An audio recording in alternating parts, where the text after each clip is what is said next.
Lanjut.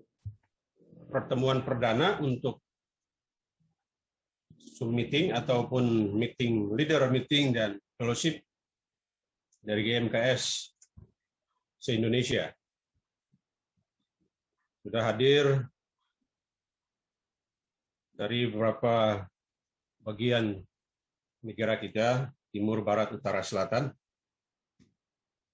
Dan hari ini saya memberikan satu pemahaman yang terkait dengan firman Tuhan untuk misi yang kita jalankan bersama. Saya bersyukur bahwa hari ini diberikan kesempatan oleh para pimpinan gereja. Kita tahu pimpinan gereja Misi Kristus Dunia adalah 4 orang, Pendeta Dr. Paulus Bolo, Pendeta Stefil Mintang, Pendeta Boy Kanu, dan Pendeta Misraim Sejuna. Jadi saya berdiri di sini berarti yang mewakili 4 orang itu. Siapapun yang berbicara, itulah pimpinan Sinode GMKS.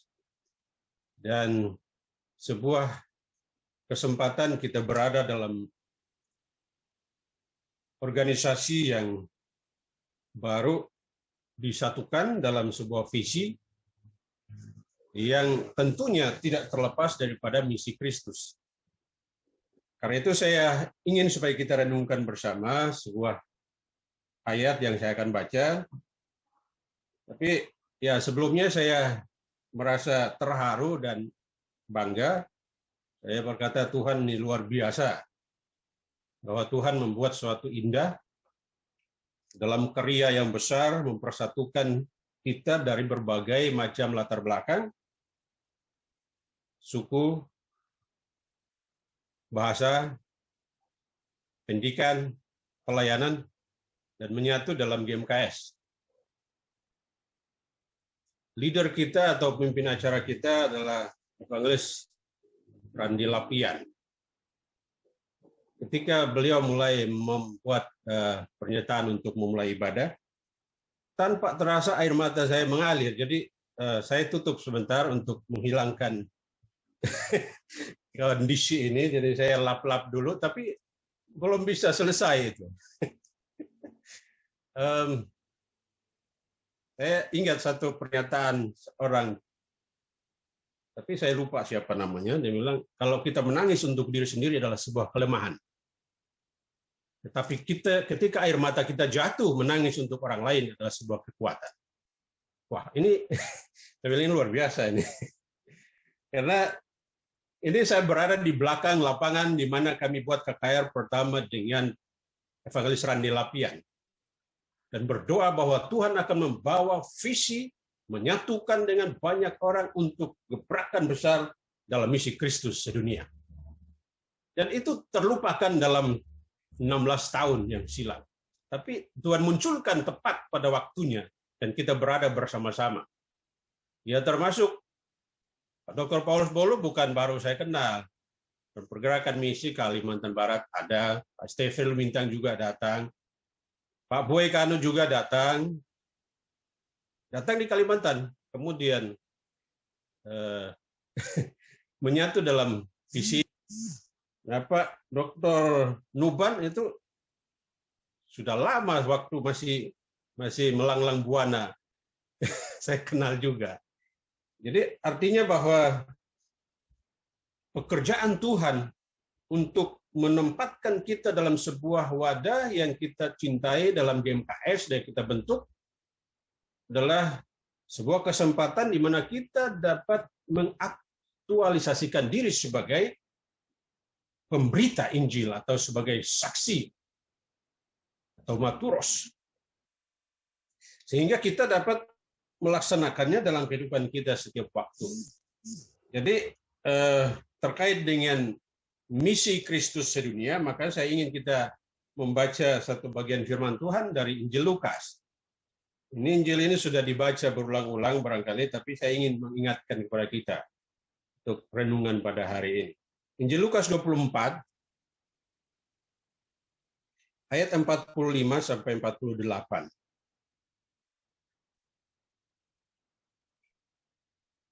Injil Lukas 24 ayat 45 sampai 48 katakan firman Tuhan berkata demikian. Lalu ia membuka pikiran mereka sehingga mereka mengerti kitab suci. Katanya kepada mereka ada tertulis demikian. Mesias harus menderita dan bangkit dari antara orang mati pada hari yang ketiga. Dan lagi dalam namanya berita tentang pertobatan dan pengampunan dosa harus disampaikan kepada segala bangsa, mulai dari Yerusalem. Kamu adalah saksi dari semuanya ini. Yang berbahagia adalah kita yang mendengar firman Tuhan dan melakukannya dalam hidup kita setiap hari. Judul renungan pada hari ini adalah proklamasikan misi Kristus kepada segala bangsa. Untuk menjadi proklamator, untuk menjadi pemberita misi Kristus sedunia, maka kita perlu memahami misi Kristus itu, supaya kita jangan salah memberitakannya, atau terjerumus dengan kehidupan yang terkait dengan olah vokal, olah pendapat, sehingga kita sulit untuk fokus terhadap misi Kristus. Narasi-narasi yang dikembangkan sekarang ini di medsos membuat kita terpana, jengkel, sakit hati, tapi ada juga terpesona bahwa bagaimanapun caranya, Injil sudah diberitakan. Ada yang menolak, ada yang menerima, dan itu sebuah pilihan. Nah, untuk memahami misi Kristus sedunia, kita harus masuk di dalam kehendak Tuhan. Artinya tunduk diri, merendahkan diri, supaya Tuhan dapat berbuat sesuatu yang besar dalam hidup kita.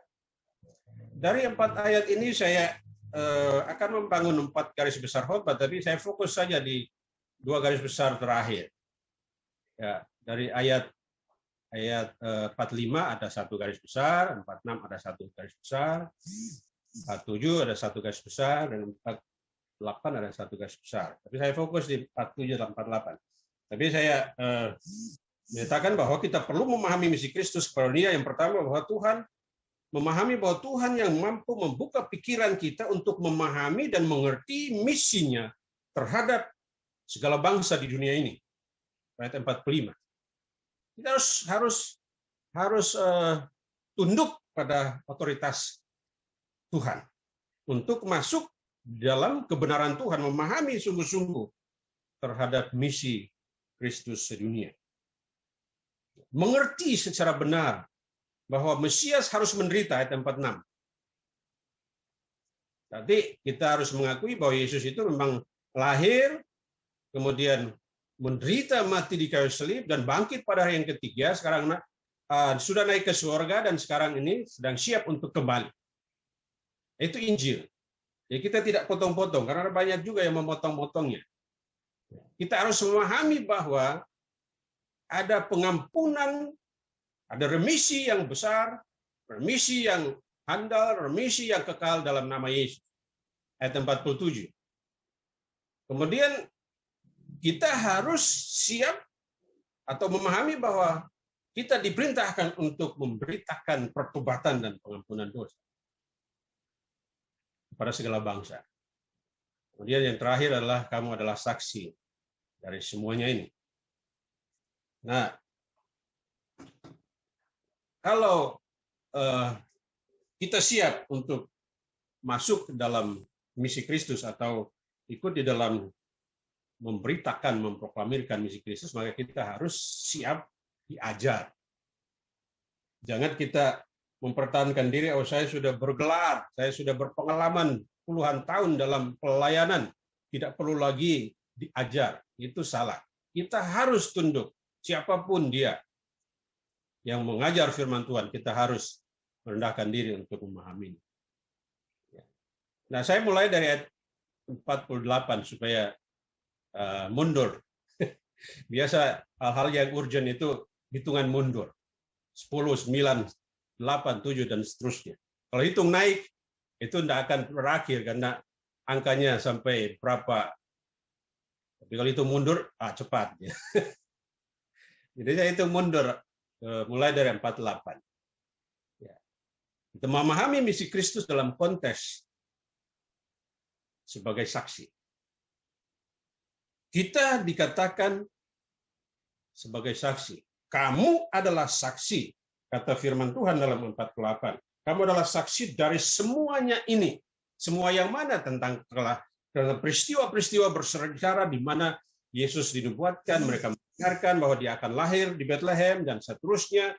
Dia mengajar, dia melayani selama 3,5 tahun, kemudian dia mati di kayu salib, bangkit pada yang ketiga, naik ke surga, saksi hidup atau martus yang Lukas katakan kepada kita pada hari ini, bukan hanya kepada murid-murid pada saat itu, tapi firman Tuhan itu datang pada hari ini untuk kita, untuk saya dan Bapak Ibu Saudara yang hadir pada Zoom meeting ini atau pada pengurus Gereja Misi Kristus sedunia.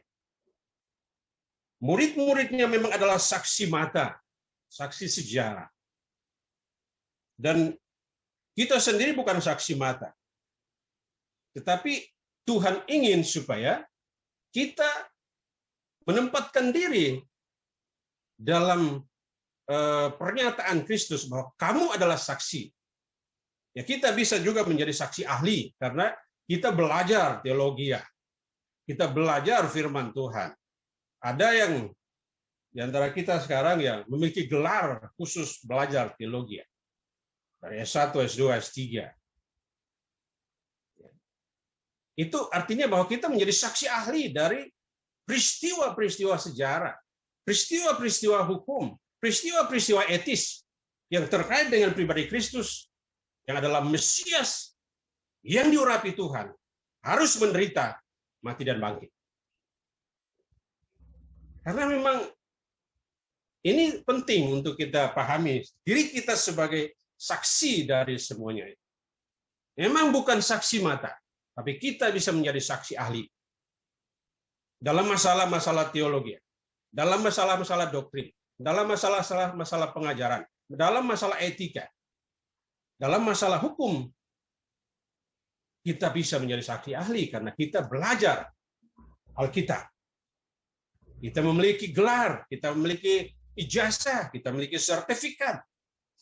Dan kita hadir setiap waktu dalam setiap pertemuan untuk belajar firman Tuhan.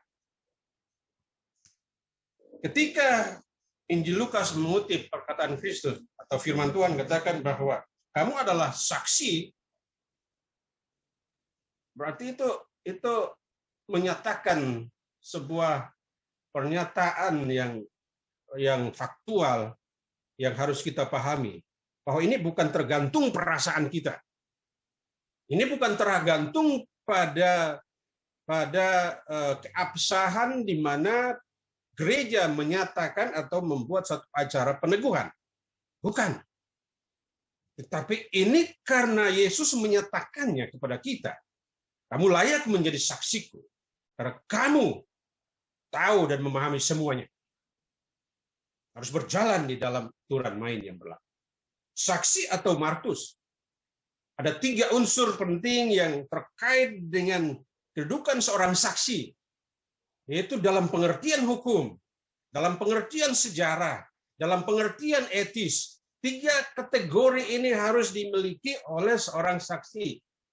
Itulah sebabnya ketika kita tampil sebagai saksi, maka kita ditanya dengan banyak pertanyaan untuk meneguhkan, untuk membangkitkan pengertian bahwasanya kita bukan hanya saksi rekayasa, tapi memang saksi yang tepat, absah, karena kita tahu persis, kita mengalaminya.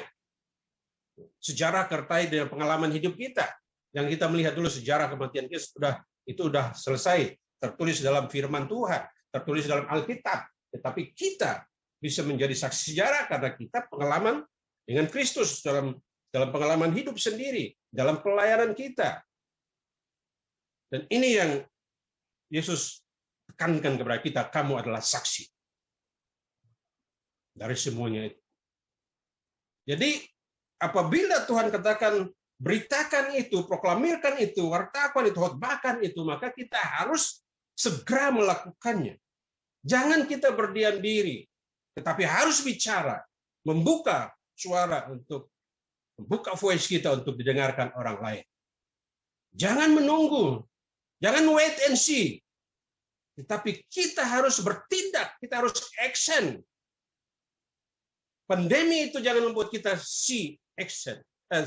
wait and see. Tapi kita harus membuat satu tindakan, gebrakan, buat action. Ya, seperti ini hari ini kita buat action. Ini luar biasa.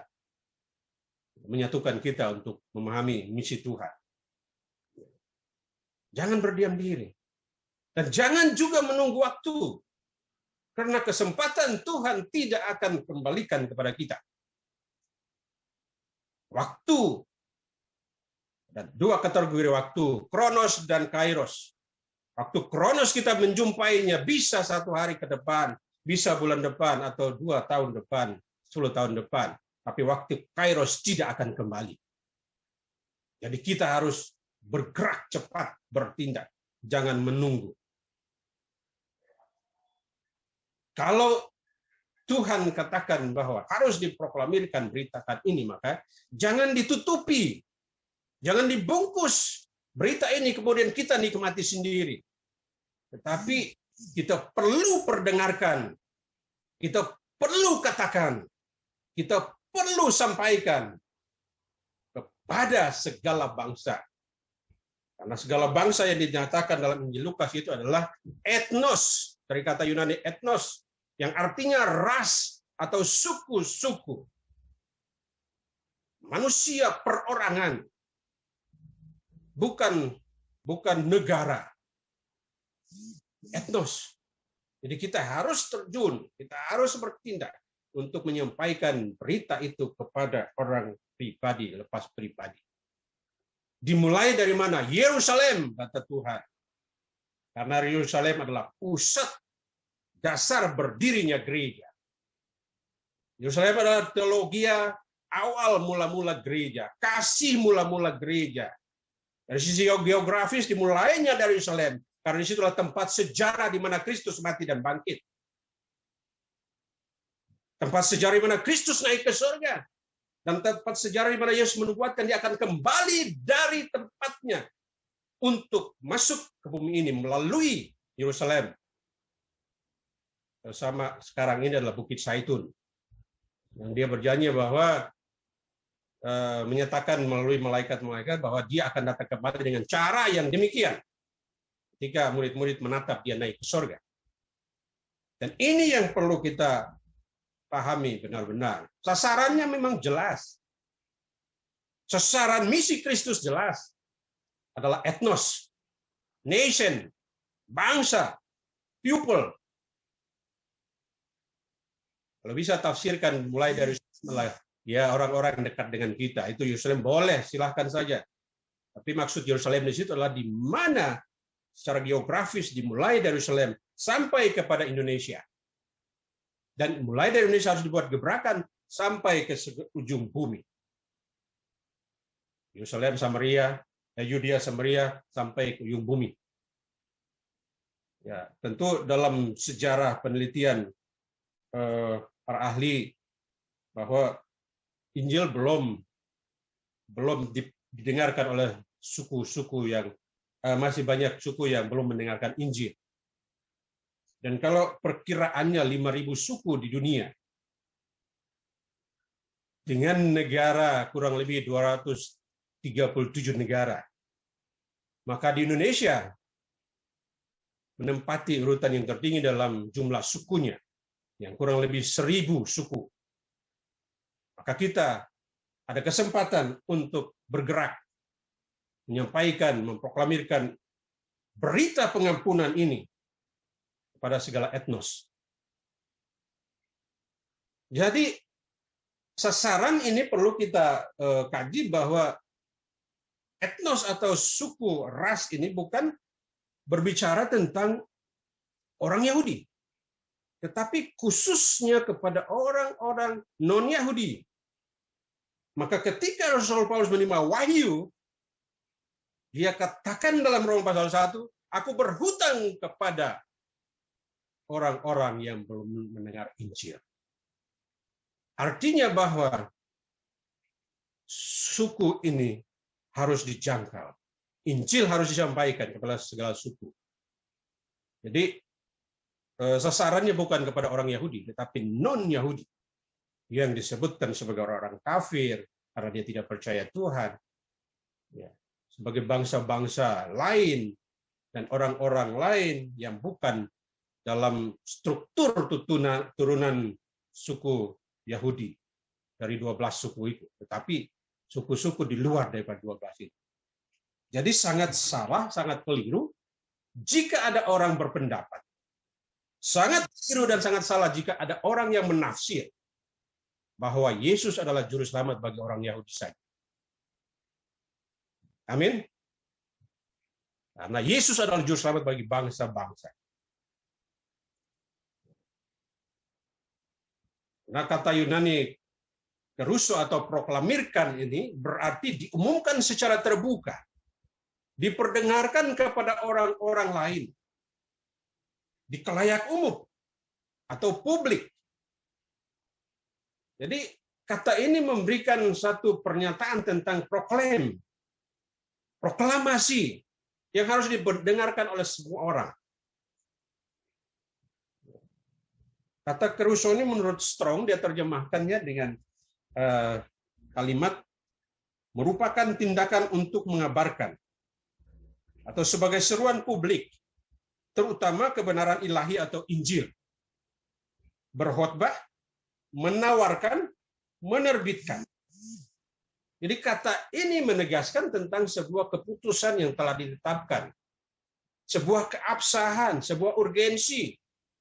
Sesuatu yang mendesak, penting, dan harus dilaksanakan. Karena ini berita yang sangat menggembirakan untuk segera diperdengarkan kepada orang lain. Sehingga mereka mendengar dan mengakui berita itu. Kita bandingkan dengan Roma 10 ayat 9 dan 10, mereka harus menerimanya, percayanya dalam hati, dan mengakuinya dengan mulut. Supaya mereka dapat pengampunan, dapat remisi, pengampunan dosa di dalam namanya, di dalam nama Yesus. Namanya ini perlu diterjemahkan, perlu ditafsirkan, perlu dilihat dalam konteks dekat. Pengampunan dosa di dalam namanya perlu kita teliti dulu sebentar. Dalam konteks ini, dari ayat sebelumnya, ayat 46. Ayat 46 dikatakan Mesias. Namanya adalah Mesias. Karena perkataan itu disambung dengan ayat 27, dan lagi dalam namanya. Maka dikatakan, katanya kepada mereka, ada tertulis demikian, Mesias harus menderita dan bangkit dari antara orang mati pada hari yang ketiga, dan lagi dalam namanya.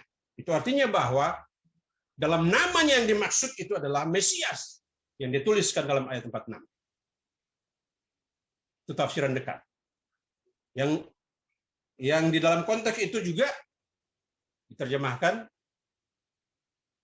ditulis dalam ayat 26, Mesias dikatakan di situ. Dari ayat 1 sampai ayat 53 jelas ada nama-nama yang dituliskan terkait dengan Yesus. Ayat 3 dikatakan Tuhan Yesus. Ayat 8 dikatakan Yesus. Ayat 13, ayat 15, 16, 17, ayat 19, ayat 36, ayat 50 tentang Yesus. Dari konteks pasal 24 itu, Injil Lukas. Jadi, namanya kita simpulkan di situ dikatakan ada Tuhan Yesus. Tuhan dari kata kurios. Sehingga nama ini menjelaskan bahwa ada supremasi, ada otoritas tertinggi, yaitu pengontrol dengan implikasi Tuhan sebagai gelar hormat.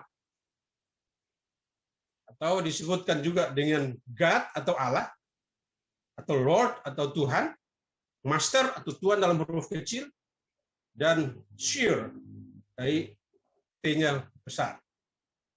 Jadi kata itu menunjuk kepada penguasa tertinggi yang kedudukannya sebagai raja, yang membutuhkan ketundukan manusia terhadapnya. Karena dia adalah superior. Manusia adalah inferior. Harus tunduk kepada Tuhan tersebut. Jadi dikaitkan nama Kurios dengan Yesus berarti Yesus ini adalah Tuhan di atas segalanya yang membutuhkan ketundukan manusia terhadap dia. Jadi Yesus ini juga memiliki arti adalah penyelamat. Dari kata aslinya itu Yesus itu adalah penyelamat atau juru selamat. Atau yang disebutkan dalam pasal Injil Lukas pasal yang kedua ayat 10 dan 11 itu Yesus adalah Kristus. Jangan takut, hari ini aku memberikan kesukaan besar bagimu. Untuk segala bangsa, bukan untuk orang Yahudi saja maksudnya, tapi untuk segala bangsa. Hari ini telah lahir bagimu juru selamat, yaitu Kristus Tuhan di kota Daud. Itu artinya bahwa gelar mesianik udah ada pada Kristus sebelum dia berinkarnasi. Dan pada saat berinkarnasi dan setelah naik ke surga, gelar itu masih ada pada dia. Dan datang kembali dengan gelar yang sama. Sehingga dalam Matius, dalam pengakuan Petrus kepada Yesus, dalam Matius 16 ayat 16, dia bertanya kepada mereka, menurut kamu siapa aku? Maka Petrus katakan, engkau adalah Mesias, anak Allah yang hidup. Artinya, Yesus adalah Kristus yang keluar dari mulut Petrus, bukan karena pengertiannya sendiri, tetapi karena pernyataan Roh Kudus kepadanya. Dan itu yang diumumkan oleh Kristus, bahwa di atas batu karang ini, aku akan berikan jemaatku. Dan alam maut tidak menguasainya. Karena bukan engkau yang menyatakannya kepadaku, tapi Roh Kudus yang menyatakannya bahwa aku adalah Kristus. Dari misi Kristus ini harus disampaikan melalui pengumuman terbuka, melalui khotbah, melalui tulisan, melalui traktat, melalui medsos. Ya, tentu dengan kasih dan etika komunikasi yang baik yang dimulai dari konsep pertobatan. Kalau seseorang yang sudah bertobat, maka dia tidak akan melakukan sesuatu yang menindas orang lain. Atau kata-kata yang fasik maksudnya, kata-kata yang tidak benar, kayak ya kita ikuti medsos dan lain-lain. Di medsos, di berita Facebook, atau apa saja, ya, mengatakan bahwa Yesus bukan Tuhan, yang menyatakan bahwa Yesus itu hanya manusia, dan seterusnya. Nah, itu biarlah mereka berpendapat, tapi apa kata Alkitab? Dan kita jangan terpengaruh dengan itu. Kita mulai membuat satu manuver untuk mempropaganda dengan asumsi kita sendiri bahwa kita sedang membela kebenaran, padahal kita menggunakan kata-kata yang tidak benar. Jadi Injil tidak bisa ditambah dengan kata-kata sembarangan. Kalau dalam memberitakan Injil, kita menggunakan kata-kata untuk mencemooh orang lain, untuk membuat satu pernyataan yang membuat orang lain tersinggung dalam arti keyakinan keagamaan, maka kita tidak benar dalam menyampaikan berita. Jadi kita harus mulai dengan pertobatan. Ini yang kedua. Jadi pertobatan baru kita mendapatkan pengampunan. Jadi tadi saya katakan bahwa kita harus memahami bahwa kita adalah saksi Martus, saksi Kristus, bukan saksi siapa-siapa ya. Ya, bukan saksi Pak Oka. Atau saksi Pak Paulus atau saksi saya, bukan, tapi kita adalah saksi Kristus. Jadi kita masuk yang kedua bahwa ada pengampunan, ada satu kesempatan di mana kita mendapatkan sebuah status baru di hadapan Tuhan sebagai orang yang bebas dari hukuman yang disebut dengan tindakan remisi atau pengampunan yang dibuat oleh Kristus bagi seseorang yang percaya, yang dimulai dari pertobatan. Ini yang kedua. Jadi saya melihat kita yang kedua yaitu proklamasikan misi Kristus yang terkait dengan remisi atau pengampunan dosa. Ya, tadi saya sudah singgung awal bahwa ada terkaitan pengampunan dosa ini dengan pertobatan. Karena itu penting. Kalau orang yang bertobat, pasti dia akan menerima kasih karunia Tuhan. Pertobatan ini bukan seperti kebiasaan meninggalkan kebiasaan mabuk, meninggalkan kebiasaan merokok, meninggalkan kebiasaan marah-marah, meninggalkan kebiasaan bentak-bentak orang, meninggalkan kebiasaan mencuri. Itu bukan pertobatan. Karena kaitannya dengan pertobatan ada sebuah pengakuan diri bahwa kita adalah orang berdosa dan kita membutuhkan orang lain untuk menanggulangi perbuatan itu. Dan orang itu adalah Kristus. Jadi ini adalah berita Injil bahwa pengampunan atau remisi dalam nama Yesus harus menjadi sebuah berita yang urgent, menjadi suatu konten dari pesan kita di medsos. Tidak ada konten yang lain yang terkait dengan itu. Ini penting dan mendesak, ini darurat. Kalau Presiden katakan bahwa ada darurat narkoba, ada darurat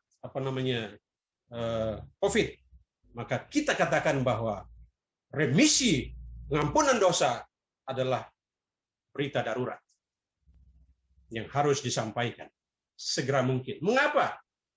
Karena keadaan manusia. Mengapa? Karena keadaan manusia terhukum. Manusia telah divonis mati. Status hukumnya jelas terpidana mati. Bukan korupsi, tetapi telah berbuat dosa dalam kaitan dengan kehidupan, dalam tindakan sehari-hari. Ada kejahatan, ada pelanggaran. Jadi bukan hanya korupsi itu, bukan. Tapi semua yang terkait dengan asumsi dan nilai dosa yang tertulis dalam Alkitab. Maka dosa itu saya simpulkan bahwa dosa itu adalah segala sesuatu yang kita rasakan, yang kita pikirkan, yang kita lakukan dalam action yang tidak sesuai dengan kehendak Tuhan, itu dosa. Bisa silakan buat pengertian yang berbeda yang terkait dengan itu. Tapi saya simpulkan sederhana bahwa dosa itu terkait dengan perasaan kita, pikiran kita, dan apa yang kita lakukan itu yang tidak sesuai dengan kehendak Tuhan. Itu melanggar perintah. Karena pelanggaran itu adalah tata tertib atau aturan-aturan yang dibuat supaya kita hidup melalui jalur itu, tapi kita langgar. Seperti hukum Taurat. Itu penetapan untuk kita tidak lakukan, tetapi kita lakukan. Itu pelanggaran. Tapi kalau kejahatan itu dimulai daripada kita sendiri. Tidak ada aturan pun kita lakukan. Karena kita mulainya dari hati. Ada niat dari dalam hatinya untuk membunuh, untuk membuat tindakan-tindakan yang kriminal atau apa saja kejahatan.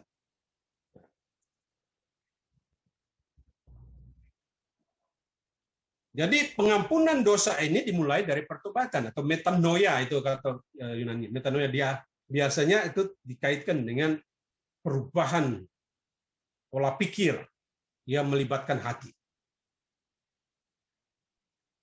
Tapi apa yang dimaksudkan oleh Lukas ini adalah sebuah kesadaran yang tinggi dan meningkat daripada seorang bahwa dia adalah orang berdosa, sehingga dia harus mengakui dirinya di depan Tuhan. Ketundukan kepada Tuhan, menerimanya dalam hati, kemudian percaya. Sehingga ada pengakuan juga dari mulutnya bahwa Yesus adalah Tuhan, sehingga dia diselamatkan. Jadi perubahan pola pikir yang melibatkan hati dengan seluruh eksistensi hidup manusia.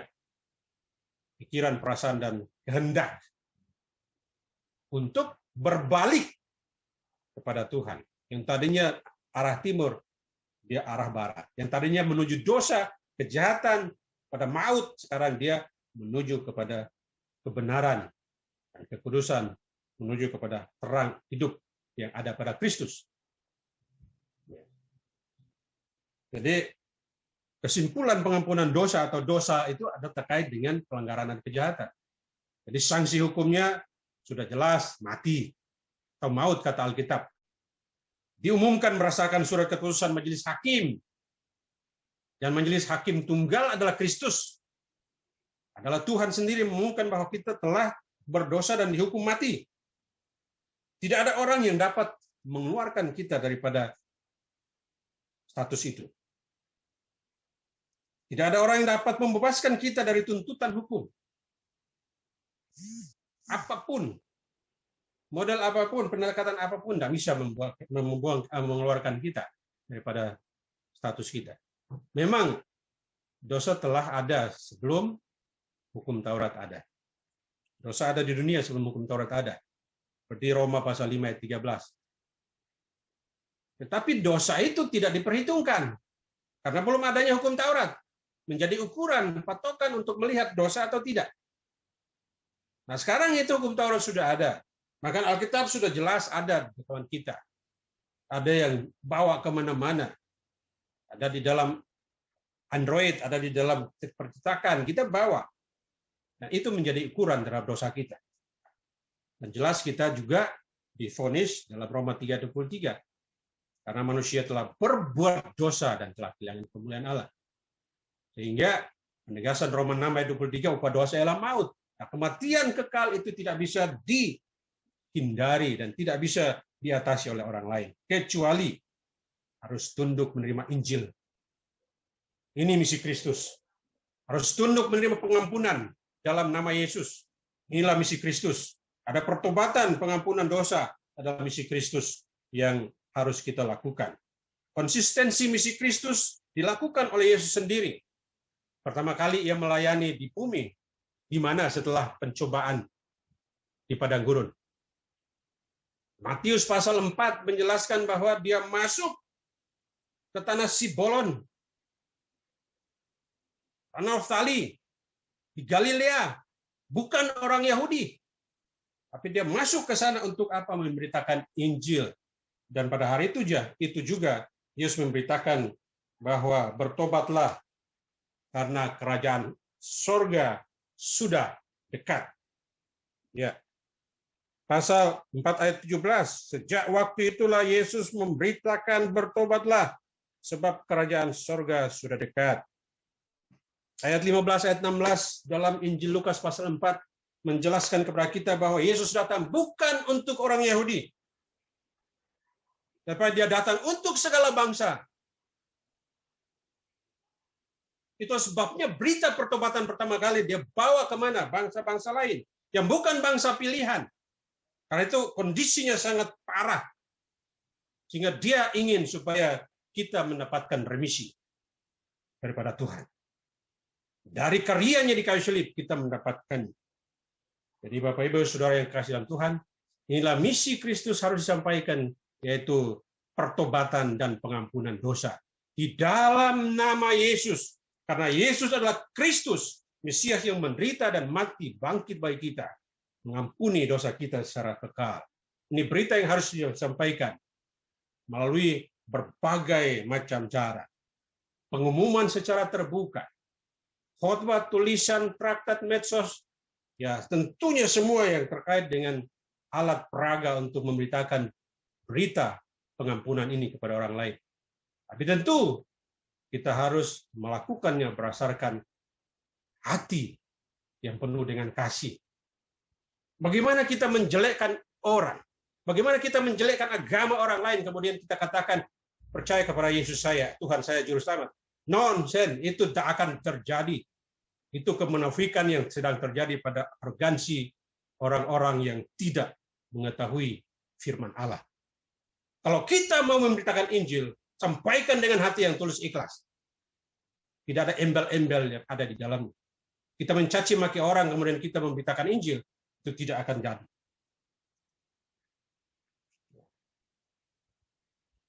Ada kaitan dengan proses ini, maka untuk menerima pengampunan atau remisi, ya tentu Yesus itu hanya meminta kita untuk percaya kepadanya. Kalau kita percaya, kita terima. Itu seperti Roma pasal 9 ayat 10 itu percaya dengan hati, kemudian mengakunya dengan mulut.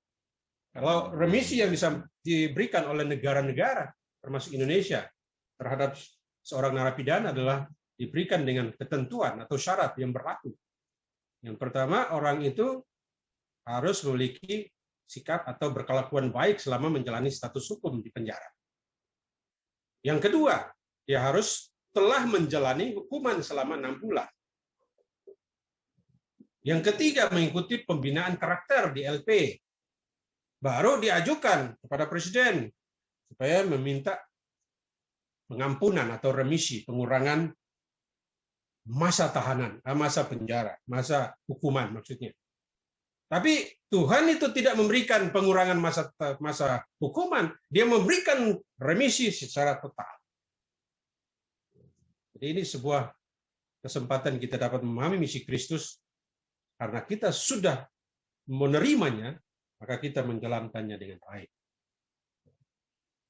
Dia adalah Tuhan yang setia, dan saya tahu dia sedang melihat dan mendengar kita yang tergabung di dalam grup ini.